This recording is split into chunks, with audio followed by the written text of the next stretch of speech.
ஆனா நான் இங்க ஆங்கில சேனலை ஆன் பண்ணுகிறேன். வேல்முருகன் படத்தை போட்டு நீங்கள் எல்லாம் கலந்து கொண்ட போராட்டங்களை போட்டு தமிழ்நாட்டில் முதலமைச்சருக்கு தகுதி உள்ள வளர்ந்து வருகிற தலைவனாக வேல்முருகன் உருவாகிறான் என்று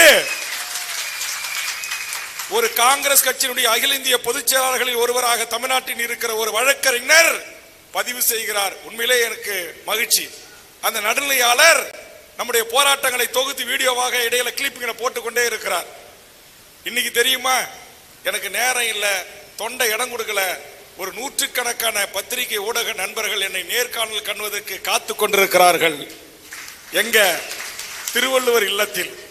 ஆனா அந்த பத்திரிகையாளர்களை, இத்தனை கூட்டணி கட்சி தலைவர்களை, தேசிய பிஎஸ்பி போன்ற தலைவர்கள், பகுஜன் சமாஜ் பார்ட்டி போன்ற அகில இந்திய கட்சி, மோட்டார் காங்கிரஸ் கட்சி, அது போன்ற அங்கே தொடர்ந்து விவசாயிகளுக்கு போராடிய அகில இந்திய கட்சிகள் போன்ற பல கட்சி தலைவர்கள் வந்த வண்ணம் இருக்கிறார்கள். அந்த தலைவர்களுடைய காலடி எல்லாம் என் முந்திரி காட்டு செம்மண்ணில் இருக்கிற இந்த பகுதிக்கு வந்து இங்க அந்த 100 கார் 200 கார் நிக்கணும்.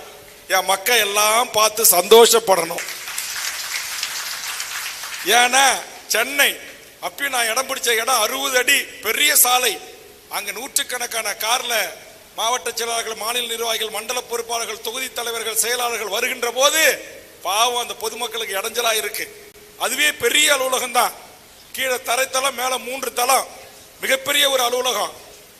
ஆனா அதுவே நம்ம கட்சி இப்ப வளர்ந்து வருகின்ற வேகத்திற்கு பத்தல.